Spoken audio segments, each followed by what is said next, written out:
mayroong pagtatagawain ang kanilang guro sa ika-6 na baita. Guys, may mas naisip akong pagka ng ating gawain. Wow! Mas maganda ang aking bibigyan ng ulit. Hindi mas maganda ang aking. Uwi sa hindi pagkakaligyan ng dalawa, gagsan nagsigawan ng dalawa. Tuwing nila kayo, napakalakas ng manos nyo.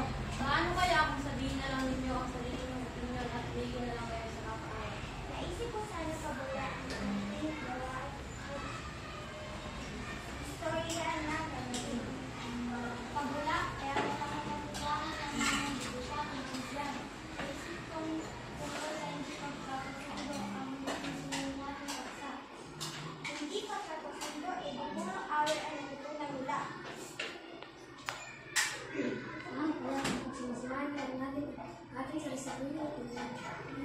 Nagkasundo na nga ang dalawa.